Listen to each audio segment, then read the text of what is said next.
to the Jills of All Trades podcast. I'm Cinnamon with countrycraftswood.com. And I'm Julianne with dirtpatchheaven.com with 1H. Welcome to our show. Okay, so what were we just talking about?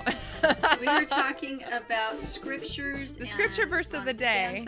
Yes. Yes. And Julianne, which one did you come up with? I love Proverbs. I feel like there's such little nuggets of like thought-provoking, soul-changing wisdom. And so mine, I'm a bit of a workaholic. I love to be busy. It's kind of my zen. And so this one is Proverbs 17:2. And it's, a wise servant shall have rule over a son that causes shame, and shall have part of the inheritance among the brethren. And to me, that just means it doesn't really matter where you start from. Worth and obedience and hard work can take you wherever you want to go. So a lowly servant will have more honor in a rich man's house than a son who should be loved and cherished and everything. That servant will be as cherished as the son because he has shown his that he has honor and duty and all those wonderful things that we are trying to exemplify, not only as humans but as Christians, to be people that are doing with our lives what God wants us to. So I love Proverbs. I do too. I think my mom said that they do this several times. They'll since there's 30 chapters, when there's a month, like they'll each day, like the first of the month, they'll go ahead and read Proverbs 1, and they'll go through it and kind of really study it. So I thought that was kind of cool. I want to do that sometime. It's definitely on my list of things to do. Yeah. So exactly. I always kind of forget about it when it's like the beginning of the month, and I'm like, oh darn. Should have started that, darn it. So part of the show today, definitely wanted to talk about getting started with a garden. I actually had one of my friends from high school, Andrea, she put something on Facebook, and it was a post, and it said, I'm starting a garden, all you gardeners, what would a good thing to plant be, and so I thought about that, and I'm like, okay, so do I give advice? Because technically I'm a gardener, which this is my third season or summer, I guess you could say, of planting a garden. And each year I feel, I learn a lot more. You're not going to learn everything.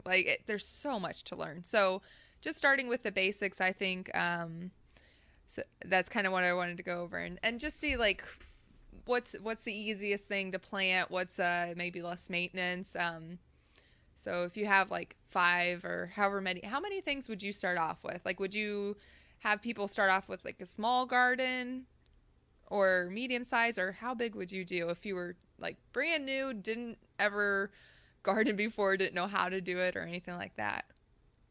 I would start off with probably 3 beds because that's manageable, and whether they're big beds or small beds, I'm not sure that it matters. It's enough to make you feel like you have to stretch a little bit, but not so much that it can really get away from you. And I'm not sure that your method matters as much as most people think, because depending on your climate and your soil and everything, for some people a straw bale garden would be best. For some people a row garden would be best because their soil is really fertile and maybe they don't have a weed problem. If you live in a place that has a lot of junk in the soil, that has a lot of chemicals, definitely something that's a raised bed that you put organic matter and soil into would be a better idea.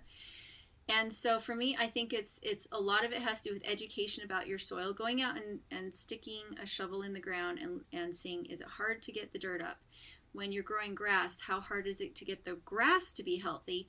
And that will give you kind of a good idea about how hard it would be to keep a garden going.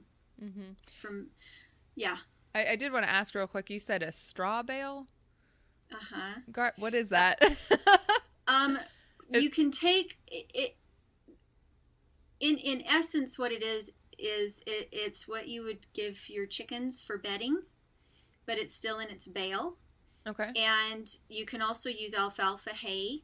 I wouldn't use grass hay because you will have weed seeds, but alfalfa hay, you don't even have to fertilize it because the alfalfa is high in nitrogen. And so these kind of beds, what it is in essence is you get it wet, and if it is high in carbon, you fertilize it, and if it is high in nitrogen, you don't fertilize it, but you water them. And what happens is that the microbes inside that bale start to eat the carbon in the bale and turn it into soil, so that you actually have like this big soil block that is a straw bale. As I use rabbit manure in it, because the rabbit manure already has beneficial bacteria in it that will start to degrade that straw down into soil.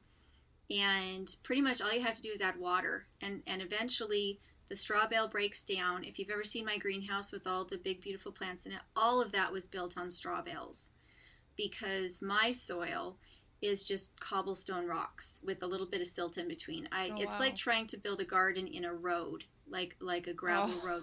That's what my soil's like. And so I just learned it does, and you don't have to do it with straw bales. So mostly I would say, again, it's all about education. Go out and try to put a shovel in your dirt. If you can't get a shovel in your dirt, you might want to bring in your soil. If you really want it to be successful, otherwise you're going to have to bring in organic matter to put into your dirt in order for it to be friable enough that the roots can get down into it. Mm-hmm. And so for me, it's either amend your soils with compost and mulch and organic matter, or just for the sake of a quick fix, just build a raised bed and use purchased planting medium. When you first started to describe it, you said to check to see if it's full of nitrates or if it's something else. Do you know? If you use alfalfa hay, alfalfa is a nitrogen sequestering plant. It's full of nitrogen. And so isn't that good for like corn? It's good for everything. Okay. Every plant needs some nitrogen. But because it's hay and it has those woody stalks, it also has carbon in it. Okay. And so an actual 100% hay, alfalfa hay bale is kind of a source of life into itself. All you have to do is add water. However, if you're using straw, which is the stems of grain, it has no nitrogen in it. It's just 100% carbon. So in order for any of that to break down, you have to add fertilizer to it when you water it. Does that make sense? Yes. This is kind of my question to understand this, because I didn't get a chance to see that video that you had, but I looked at the title and I'm like, what the heck is straw bale? I have no idea what that is. And for those of you listening, I am definitely a newbie, so that's why I'm picking her brain about this. So you have this bale, and then you go out to where you want to plant your garden. Now, do you till the ground and spread it out, or you just set it on top and put seeds in it? Like, I guess I'm not sure exactly how to do that. I put down plastic first as a weed on the barrier. Ground? On the ground. Okay. You don't have to. If it's an area that's not going to get a whole lot of water, you won't have any weeds. And grass won't bother the straw bale at all. What will bother the straw bale is if you have a lot of bindweed in your area. The bindweed will be attracted to the water in the straw bale and will try to get up and grow into the straw bale. So that's why I initially put down plastic. It turns out I didn't really need to. The bindweed isn't getting into any of the straw bales. But you leave it in its bale. You put it out wherever you want it. I like to stack it too wide and too long. And then I build a 2x4 wooden frame on top of that, so that it's in about 2 inches in from every edge. So it's just a square box on top of those that's sitting bales. On top. Okay. Mm-hmm. Right. And then you pack.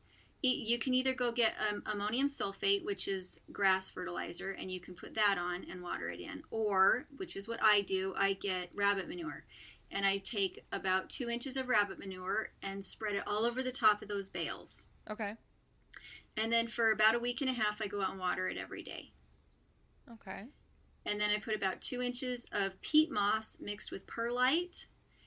Peat moss doesn't let water in very easily without the perlite. The perlite is the little white rocks that are really light, kind of like gypsum, that you find in potting soil. Okay. The little white rocks. Yeah. What exactly are those? Because I've noticed them in, like, I got this, like, vegetable planting soil when I was starting my garden indoors this year for the first time, and I'm like, what is that?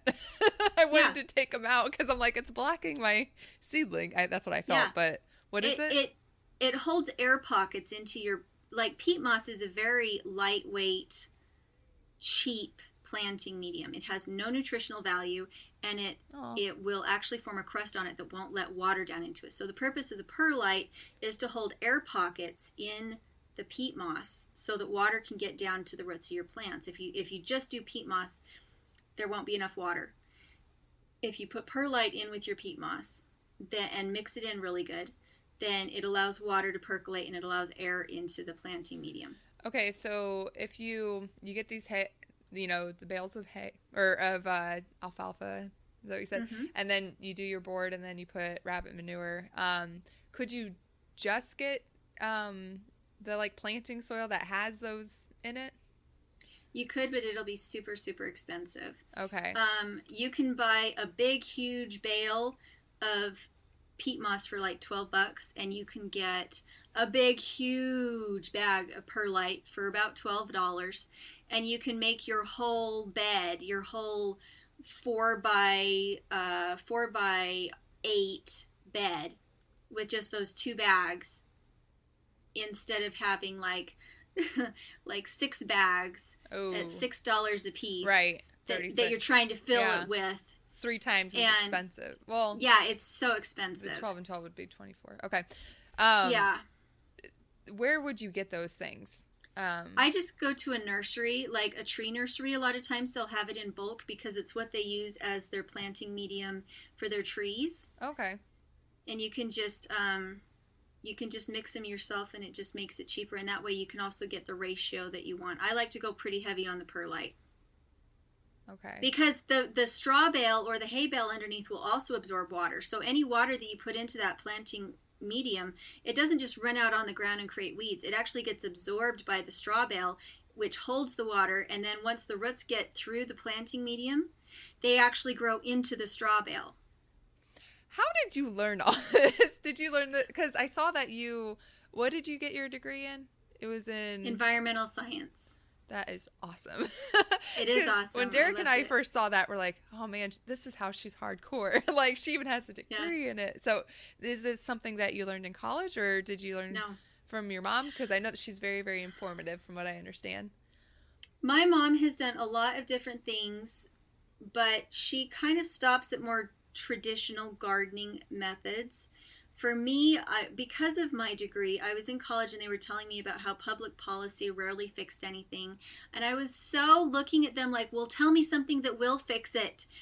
My bachelor's thesis my senior thesis was on food miles. And the number of calories it takes to get that 1 calorie of food to your table, as far as transportation and fuel and time and pesticides. I do have to ask you this real quick. We learned, I think we were watching some YouTube channel, of course. And there was this thing that basically talked about if you get frozen food, or frozen fruit, it's actually fresher than getting fresh fruit, like produce in the grocery stores, because as soon as they pick it, they freeze it. And that is able to save more nutrients than when it's on a truck. And then finally on this display, and then finally the time that you pick it up, and then when you finally eat it, right? Well, I don't know about that because I haven't my thesis. How long ago did I do my thesis? It would have been, let's see, 8 years ago, and so much has changed. Not that much has changed since then, but I don't know the ratio. In case of energy. Something has changed, yeah. Right. I don't know how much has changed. And there's so many like subscription boxes out there where you can get fresh Alaska salmon shipped to you once a week, and there's so much new advertising and food dollars going out to strange places in the world to bring in exotic things. I have no idea about that. Right.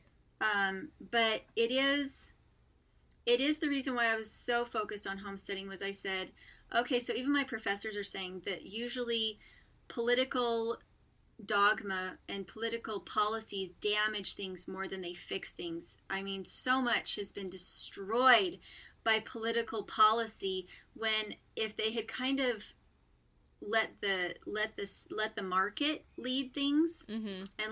and let the consequences of bad decisions kind of fall on the people who destroyed them. I don't know. Yeah. To me, it all comes to your backyard. If you really want to create a better world, you grow things in your backyard, because then it doesn't have to be shipped. You have more control over things. So for me, I was just like, you can't tell me it won't make a difference when I dehydrate my apples myself. You know? That's awesome. I'm a huge believer of, man, if everybody had their own garden, they would have all the food that they need, and we'd be able to give other people food. It just, there really is this, the supply is there. It's just, convenience. And, oh man, there's like, is it Miranda Lambert? I think that sang that one song, Automatic. I love her. Is that, yeah. is she, It she's is. the one that sings that song? I love that song because I'm like, oh my gosh, it's so true. Like, having to wait for a CD to come out, or, waiting to hear it on the radio, for a while, and then it came out, and then you could hear that song, where people can just get, look it up right now. Like, there's no excitement for waiting for that. Anticipation is everything. Yes. Okay, It so is. we talked about the soil so far with starting a new garden. What would be the crops that you would suggest, like if you're starting Swiss out? chard. What? For the first and foremost, the most amazing plant I know of is Swiss chard, because it is a green, and it gets big. You can cut it and you can come again, and it does not wilt the same way. It doesn't bolt. It doesn't go to seed the same way that spinach will. It can handle a greenhouse, but it can also handle cold weather. Ooh, So, I might need to grow that then. It's amazing, and it's beautiful, and the pests don't bother it, and I think it tastes better than spinach.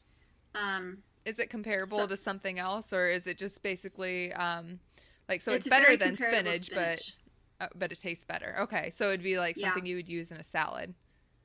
I usually steam it. You can use it in a salad when it's very young, but as it grows, if you don't keep it cut back, like, you can come and cut it again like 4 or 5 times all season long. You can cut it again. The young leaves are very good for something like a spinach, and or for something like a salad, and we use it a lot in tacos early in the year. But it has a really thick, pretty, hefty rib that's very tender, but it doesn't lend it to salads anymore once that rib gets thicker. Then it really lends itself to stir fries. It's kind of like a Chinese cabbage or bok choy. As it gets bigger, it's more like a Chinese cabbage or a bok choy. That's awesome, because it's one plant and you can get such a variety from it. It's amazing. I think I've seen it in the store before, but I've never tried to grow it because I guess I'm still on. I haven't bought it from the store. I saw that look you just gave. Don't do that. But I have. I've seen it in the store before, and I'm still trying to learn how to cook with them, because, to be honest, Derek is a meat and potato guy. Like, he does not like vegetables. He doesn't like broccoli, doesn't like carrots. I'm sorry, Derek. I'm totally telling everybody, but there's all these things that he doesn't like. So I'm trying to figure out, how to incorporate them slowly. I don't want to tell you my plan on here because he's going to listen to it. So, Right.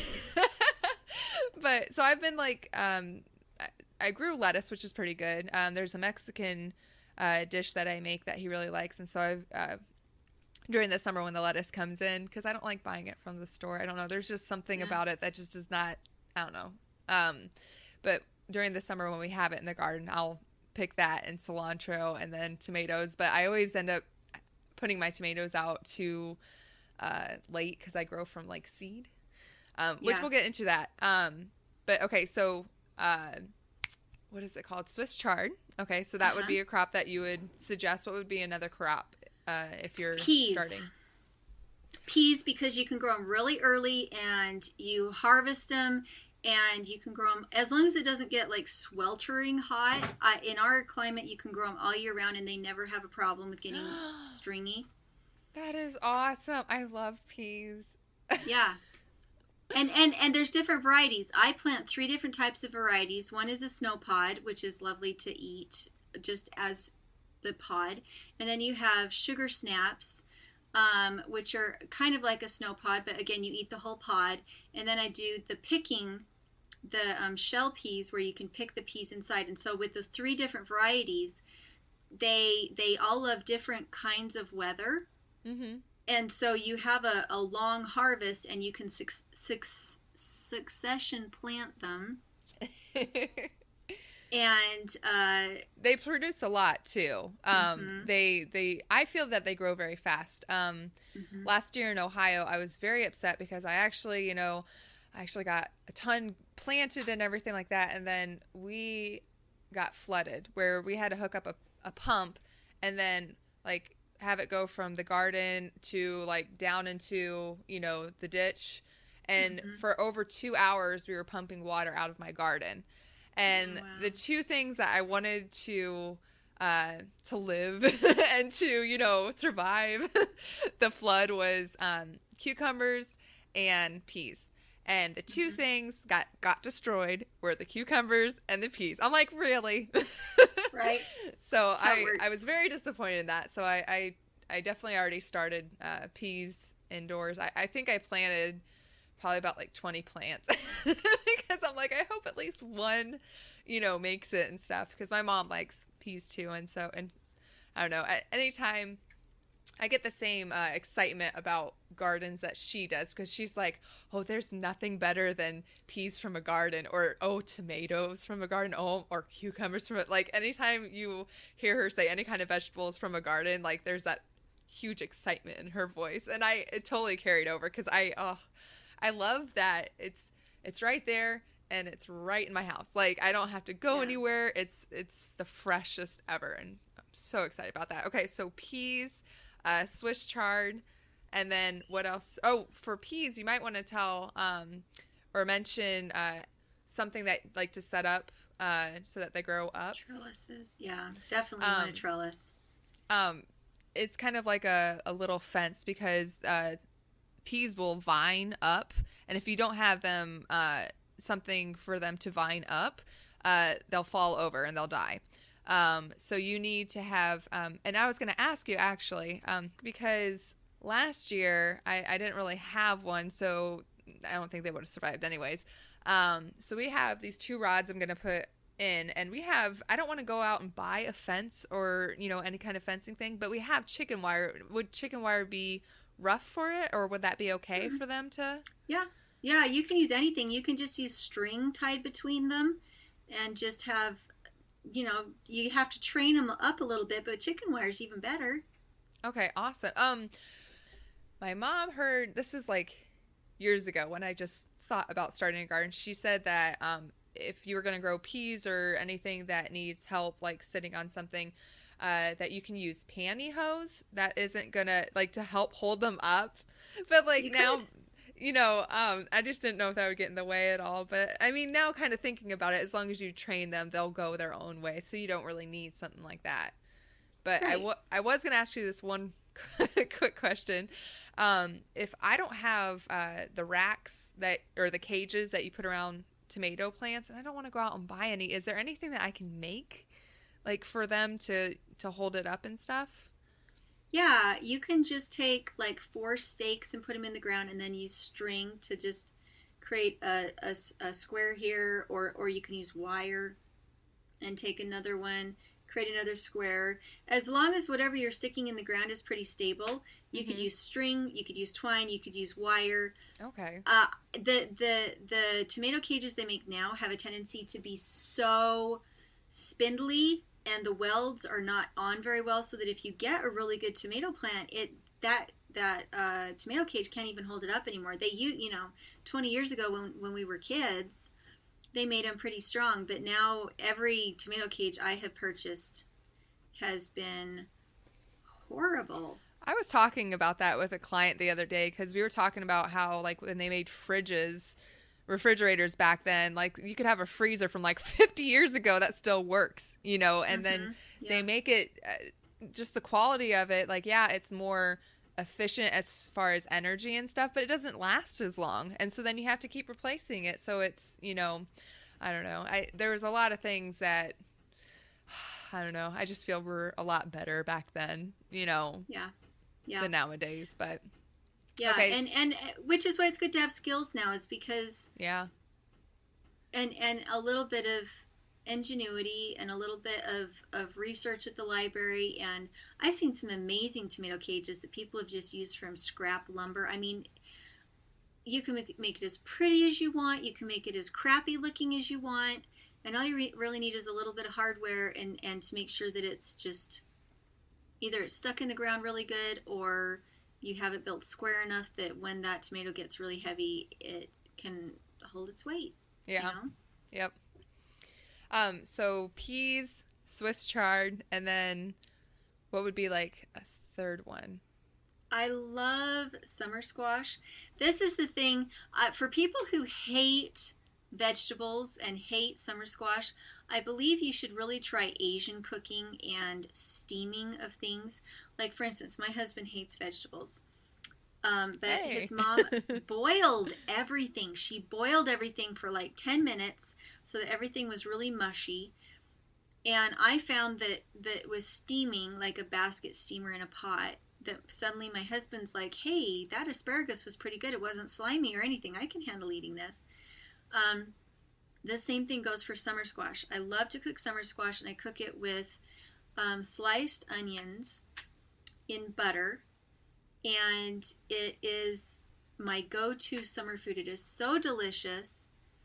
And I don't always necessarily care for winter squash. I need to find some better recipes, but I always love, and that would count things like zucchini or crookneck or patty pan. There's so many different ones out there. It just sounds funny. Sorry. Doesn't it? But they're all so good. You eat them young. You don't have to wait for them to mature, and the bushes are prolific. Right. There was actually, I have a friend that I met through somebody else, and she actually sat down with me already for over 2 hours and just answered a bunch of questions that I had about gardening, at the beginning of the summer and stuff. And I went there the other day because she uses newspapers in her bed. Yeah.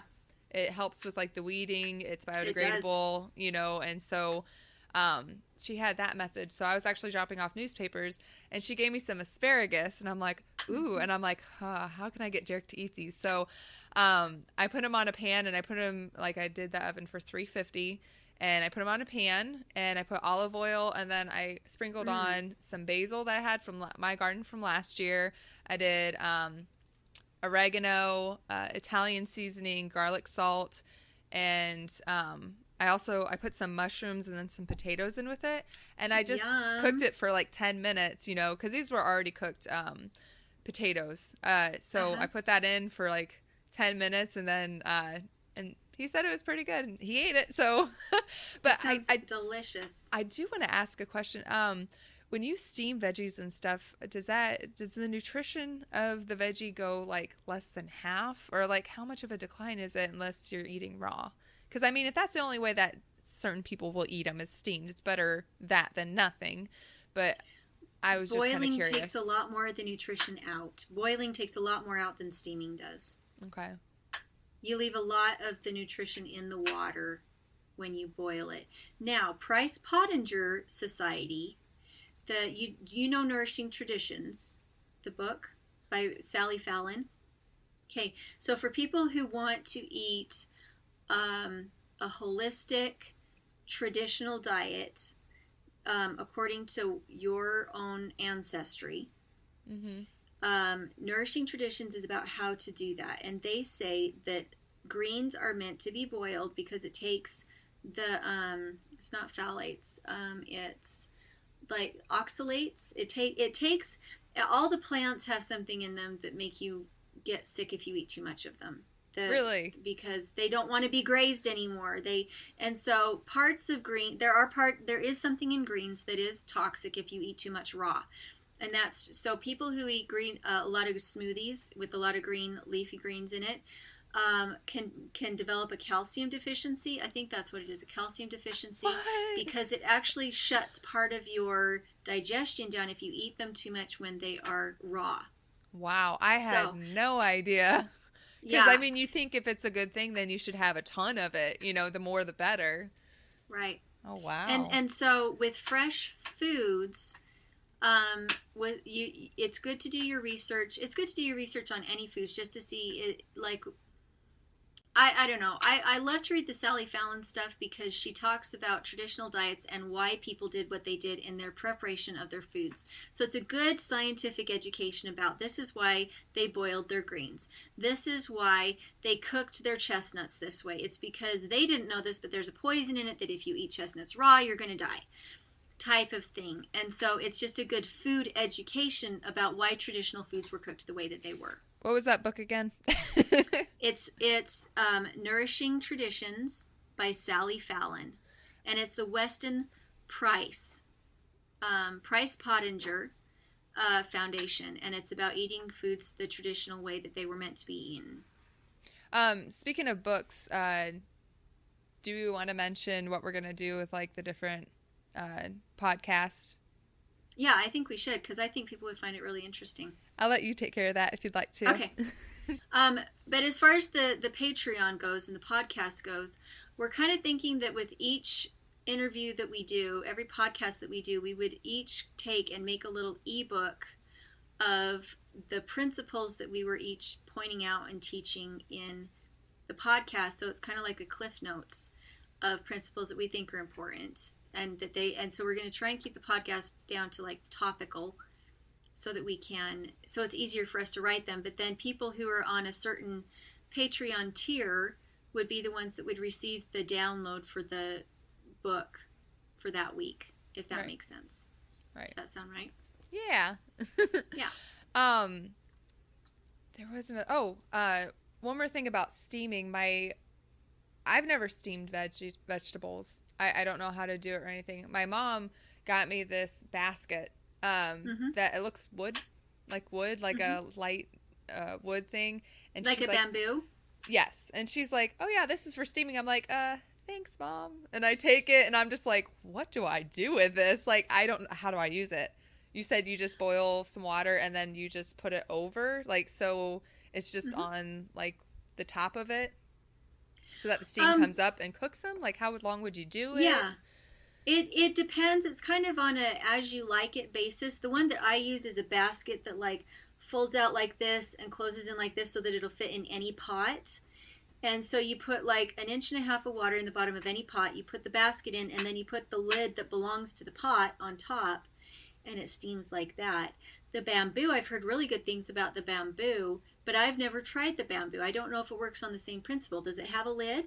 It has its own lid. It's like it's round and it has totally hit my mic. It has like a bottom on it, and then it's basically like a double of what the bottom is, like for the lid. You know what I mean? Yeah. So it's like two round baskets. You should totally try it.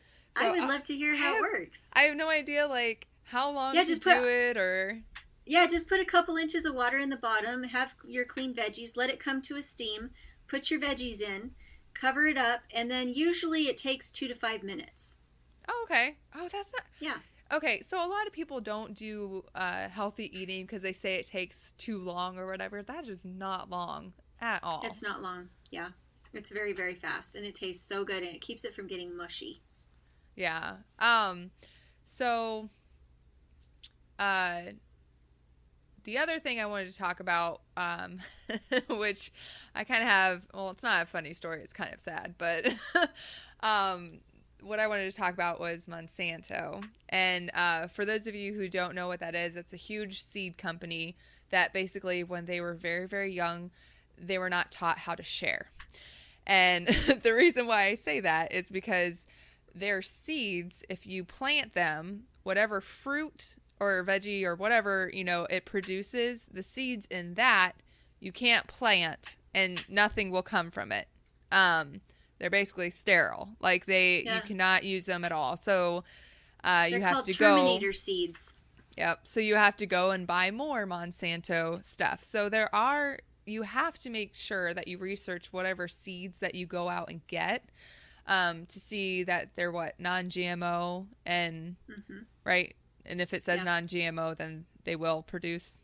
I believe is burpee one. That's usually what I get, I think.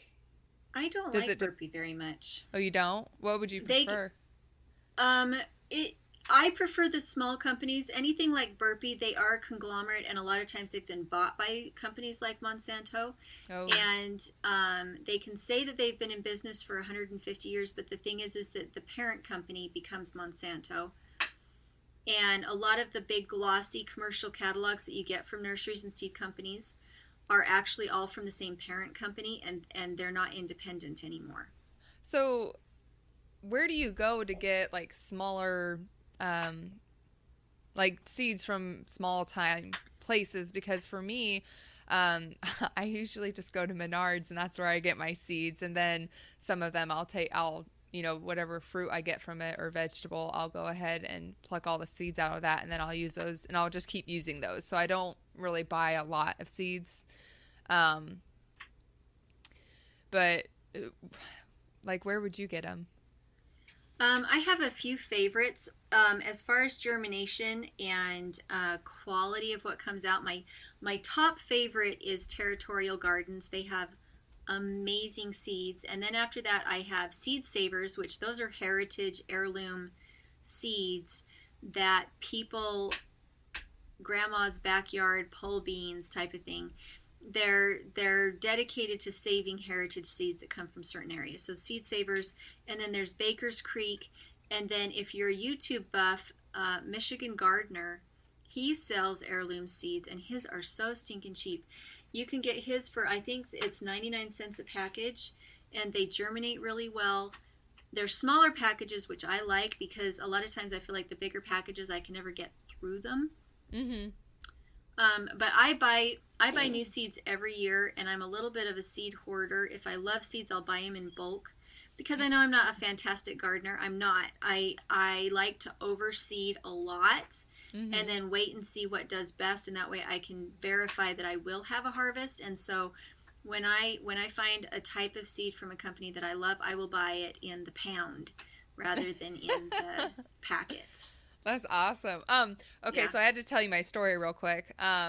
I didn't know about Monsanto, and so I bought this, we bought some green peppers from the grocery store, and I put the seeds aside, I laid them out and all of that, and it took some time, because I kind of had to wash them off too, like all the little seeds, I laid them out on like a paper towel and just got them completely dry, and they always were taking up counter space. I had a bunch of seeds everywhere, and I did that with apples and green peppers and just a bunch of stuff that we got from the store. And then I found out about Monsanto because I tried to plant them and nothing came from it, and I was like, what is going on? I was so upset, because I'm like, why doesn't everybody do this? Just go to the grocery store and get a veggie and then use the seeds from it. And that's why. So yeah. Well, and even if they're not a Terminator seed, most vegetables that are in the store, even if they're not a Terminator seed, they are hybridized, which means that they've been bred in a way so that the seeds that come from them will not breed true. You won't get the exact kind of pepper from one you grow in the store that you would if you had an open pollinated source. If it's open pollinated instead of hybridized, it means that it is it's fertilized naturally, so you have to kind of isolate them from the other related plants that are around it in order to get a true breed. But as long as you only have one breed of pepper in your patch, they'll all breed true, and you can save those seeds and you'll get the exact pepper afterwards. But anything that you get in the grocery store is going to, I can't think of anybody that isn't hybridizing their seeds if they're in commercial production. Yeah. And so you do want to get, it needs to, if you're wanting to put it in your garden and save it for seed, it needs to say open pollinated. This is an open pollinated seed, which means you can save your own. One more question about the garden for this one. When you were starting off and you said that if you did, I think you said 3 beds, when you were first talking about starting a garden, is it better to do separate blocks, or to have one big, square, what I mean, section tilled and plant that way? You want to be able to reach the middle from at least I like to be able to reach it from all sides, like to be able to just reach like this and reach the middle. Otherwise, it gets really hard to weed. It gets hard to water. It gets hard to plant. The wider you make it, that's fine if you plant really heavily and you're not worried about weeds and you're not wanting it to be intensive. Um, so if you're going to do the bed really wide, you need to plant a lot of seeds because then the seeds will inhibit the weeds. That's something I have a question too. When you say a lot, there's two different methods. Like you can do it in rows, and then I bought this. Well, Derek bought it for me. It was a mini farming, I think is what it was called, and they talked about planting them like if you have a square and you plant them close together instead of in separate rows and stuff, and then when they grow, they're going to block out, the weeds and stuff like that. Now, is that a better method than the rows? It depends on how much you like to weed. If you don't mind weeding, then do the row gardens. But with the row gardens, you have to leave enough space between the plants to be able to get your hoe in there to get things weeded. The plants like more space. A lot of times they'll put on more fruit. They'll get bigger if they have that extra space, but it means you're going to have to get in there and weed, or you're going to have to get in there and put a ton of mulch down. Whereas if you do it in a wider block and you broadcast it or you put it in squares and you make sure it's planted really closely together, things come out smaller, but you don't have to weed. You don't have to water as much because the canopy that those leaves form keep everything moist underneath and they keep the weeds out. I do the intensive close planting. That's what I do because then I have some early maturing things in there. I have some middle maturing things in there and have some late maturing things in there. That way I have a perpetual harvest and I pull the early things first, which makes more room for the medium one, for the middle. Mm-hmm. And then I pull the middle ones, which leaves more space for the big ones. And so as they're starting to need more space, everything else will have been harvested and they're big enough now to create their own canopy. And it just means that you're constantly harvesting. And as it needs more space, you have more space for it. I told Derek about the the close together method, and he said, no, we should do rows and stuff. So we're actually doing rows this year to kind of try it out and stuff. And anytime I've actually weeded, I've just gone on hands and knees and basically pulled all the time. So if you use your hoe, like, what if it's really close to the plant? Aren't you afraid that it's going to like break up the dirt around the roots? Or like the ones that are closer, you probably get on hands and knees and then you use the hoe for like the ones that are further. Is that how you do it? Yeah. Okay. Because I have a hoe and I never use it. I always do all, so I think that with the walking space in between the rows, like I should just do I should just use that, it probably would help with my back, Or a weed whacker. I have grass in between my rows, and so I just use the weed whacker, and I do it early enough that nothing has gone to seed. So I don't have grass seed in it. It's just grass blades. And so I weed whack it. It lightly mulches the rows. And then I don't have to be down on my hands and knees. But that is why I garden the way I garden. I don't like to be out there in the hot sun weeding a lot. And so I always mulch. I always do broadcast and plant things really thick. And so it's just a learning curve. You find the way that you like it best after you've been experimenting for a while. So you actually put mulch like in between the rows? Mm-hmm. And in between the plants. I might have to try that. Just because it's a lot. And, with organizing and stuff, I always say to do a little bit at a time or else, everything adds up and then you're like, oh my gosh, I can't catch up. So the seedlings are starting to come up, the stuff that I planted from seeds. But so are, weeds and stuff like that. Weeds. So I need to start getting on a schedule where I do like, okay, maybe I'll do the first 2 rows today and then like 2 rows at a time. Can't think of how many. I think I have like 7 rows right now. I still have more stuff to plant. I actually was planting potatoes. I got some planting potatoes is what they were called at Menards. I like Menards. But I got those and they said that you're supposed to cut it up in pieces and let it dry for a couple of days or whatever, so then it has like a scab type. Mm-hmm. And so I put it down in the basement so it could be in a nice cool dark place, and it was 3 days, and I went down there and it was all moldy. And so Yeah. I'm like, Supposed to be in the sunlight.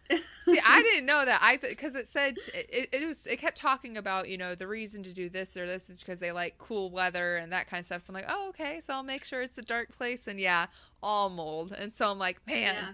But I was actually, the garden friend that I was telling you about that I talked to for 2 hours the other day, she said, because I talked to her today actually, and she said that if like you can get the ones from the store from the potatoes, and those will, she said, to have a little bit more basically meat with the potato, and then she said maybe that's why it got moldy, but to have those outside to dry, not in direct sunlight but in the shade.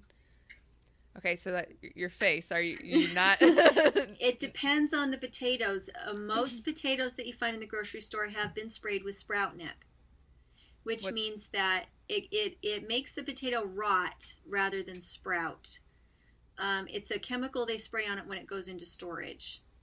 Oh. And so some potatoes, if they're sold as like early fresh potatoes and they've just barely been dug, you don't necessarily have that problem. But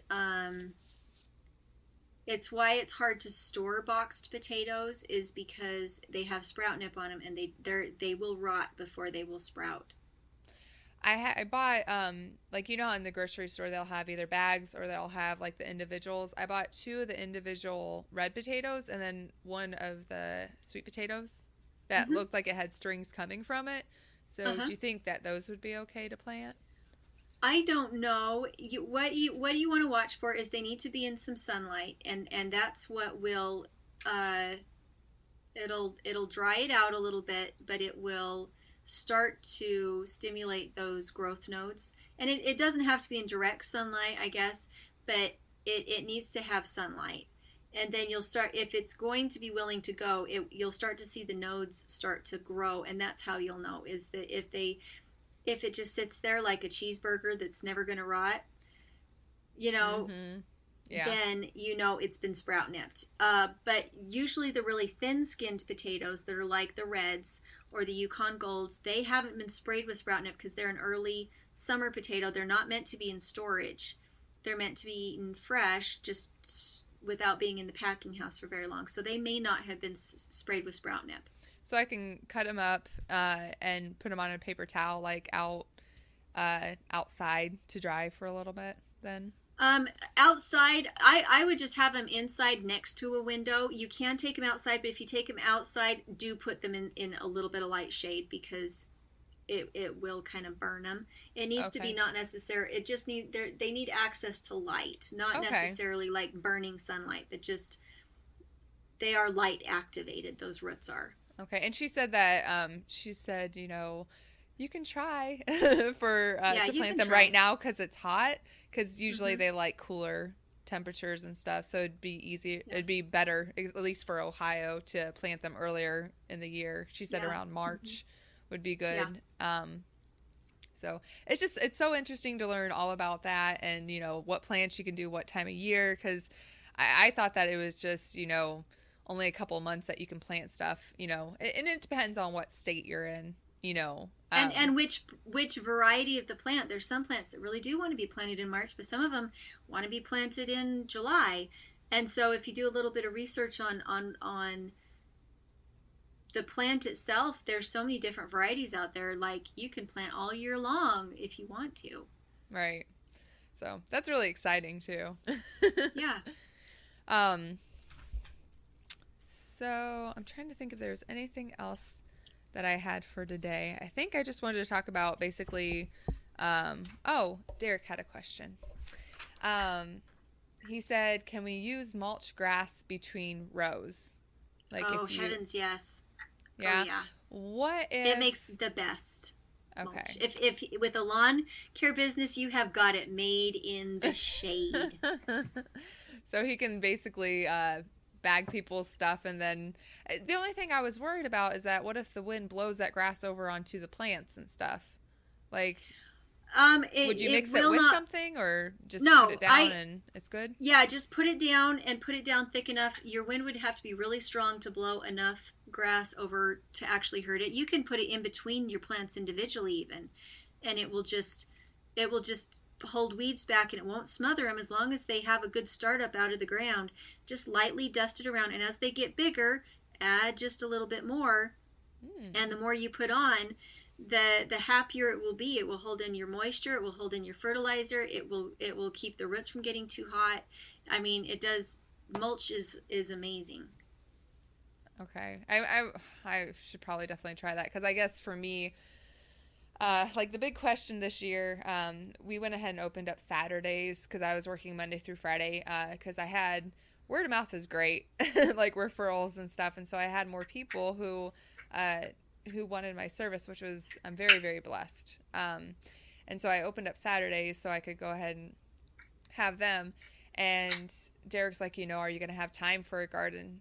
Because it really is a lot of work, especially if you don't keep on top of it and stuff. Because I think last year I'm like, okay, well, every Saturday or something I'll work on, de-weeding and stuff. And then all of a sudden, the whole garden, there was more weeds than there was plants. And I'm just like, oh my gosh. And then if it rained that day, I couldn't get to the garden, so it just, I don't know. I use my weeds as mulch as long as they haven't gone to seed. Just take your little clippers out there, and if you have a weed, just clip it at the base and then lay it down where you want it in your bed, and you can use that as mulch too, as long as it hasn't gone to seed. And so really? use your weeds instead of throwing them away, because then they return whatever nutrients they were pulling out of the soil. They return it to your soil. Okay, that's funny that you said that, because we went ahead and mulched our garden, and then we did rows, and I planted stuff, and as I was planting the stuff, I kind of ran my fingers through the ground, and I pulled out all the weeds, and I put them down in between the rows. And so they've been laying there, so I've been telling myself I need to get all those up. So I should just leave those there. They dry out. They're dead now. The roots have been exposed to the sun. They're dead. Let them do their job. They'll hold the moisture in. Do you know how much easier that's going to make it for me, like, to know that I can clip them and then lay them down? Because a lot of the times I'm like, because I would have to get them in the bucket and then put them on the wheelbarrow and then take them out to our pile, to throw them out and stuff. So, that'll make it so much easier. That's a good information to know. It is. It makes life, the mulching makes it so that you can go out and do it when you want to do it. There's no rush about it. Everything, it puts a delay on your timer for when things have to happen, and it gives you, you can, I use moldy hay and moldy straw because it holds together in a block, but grass, holy cow, just going out and laying grass down, it will keep the weeds down in your rows, it will hold the moisture in your soil, it'll fertilize your soil. Life is so much easier when you have a carpet on the top of your bare soil. That's awesome. I'm really excited, because now I just have to go out to the garden and take, my pruners and just kind of cut and then lay it down. Oh, how can I be excited about weeding? Yeah. Well, and it disturbs the roots of your soil when you try to get the root up. If instead, yes. And the weeds, the more you clip them, that eventually they will lose the strength that they have in them, and they will stop coming back. And you're changing your soil. Instead of it being bare soil, which these particular weeds love, you're starting to cover it with a carpet of mulch, and they don't like mulch.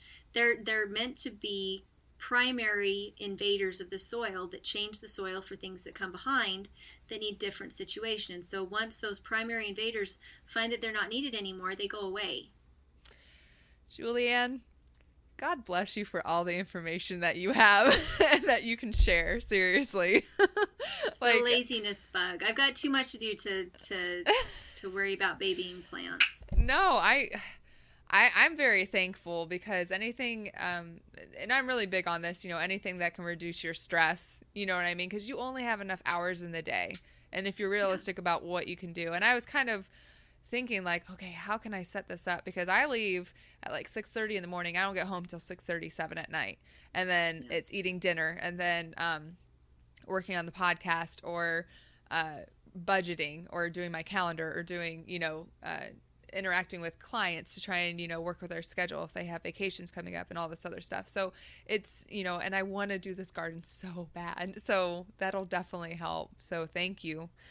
And if you have something pernicious, use your newspaper. Like your friend was talking about her newspaper. put the newspaper down before you put the mulch down, and nothing will get through that. I think that the only reason Derek didn't want to do that is because he said that, what if the newspapers blow away and get into like the farmer's that's why fields. You put the grass on top of it. Yeah, put the newspaper down when you're putting your grass mulch down. So put the newspaper down, get it a little bit wet, and then put your grass clippings on top of it. Okay. And the newspaper creates a barrier because there's a little bit of air pockets between the grass. But if you put the newspaper down, there's a barrier between the ground and the mulch, and nothing can get through that newspaper. We also put rocks on ours. We have a lot of rocks on our property, so when we lay our newspaper down initially, we put a rock on top of it, and then we water a little bit, and the newspaper will shape itself to whatever space we put it into, and then it won't blow away. That is awesome. I get excited about all these methods. Like, I'm so glad that there's a bunch of people that did it before me. Yeah. All right. So I just had how many did I have? I think I said I had 3. We'll just go through them real quick of our this or that segment where I see which one you prefer. So I had green or black olives. Or black. Neither. Oh, you like black? Every time. Mm-hmm. Oh yeah, I like green. I like if I'm gonna buy something from the store, like a jar or anything like that, I'll go for the green. But I do love black too. Like I don't discriminate, but maybe just a tiny bit more for the green ones. Do you like water or tea? Tea. Tea? Haha, I'm water. Yeah. It'll be funny because I think it was either my sister. Yeah, I think it was my sister that we were stopping at a gas station and she was getting something to drink. And she's like, "What do you want?" She's like, "You can have whatever you want." I'm like, "Oh, can I have a water?" And she's like, "No, seriously, you can have a pop or juice or whatever you want." I'm like, "No, I really want a water." Like, I love the taste of water. And I know some people say it doesn't taste like anything, but it quenches so much that I guess that's what I enjoy. I don't know. Yeah. But I do like sweet tea. Do you like sweet tea or regular tea? I like just herbal tea. Regular? Do you put any honey in it or anything? Sometimes. The reason that I like tea is because I like to boil the water in our area. I just like to boil it, and it makes more sense to me to put some tea leaves in it when I boil it. And so that's why I even started doing it, because I like to drink water too, but in our area, I really like to boil it first. Like for safety reasons, or? Yeah. I gotcha. And last one is, are you a morning person or a night person? Morning all the way. Yeah? Yeah. I lag by about 4 o'clock. I start to slow down pretty good. I gotcha. Derek says that I'm a morning person, but I don't think I'm a morning person. It's just that I know that I have to be awake, so I might as well try and make myself be like chipper. And you know what I mean? If I know I'm going to have to do it anyways, Mm-hmm. then I don't want to get too involved in how I feel, because if I do that, then I could just lay in bed and be drowsy all morning. But what's the point in that? Right. All right, so hope that this information was very useful for you guys. If it wasn't, it was very useful for me, and I'm excited about that. But I have a feeling that a lot of people, this will help, because there's just so much information, and that's just skimming a little bit of it. So we'll definitely have another one that talks more about gardening for sure.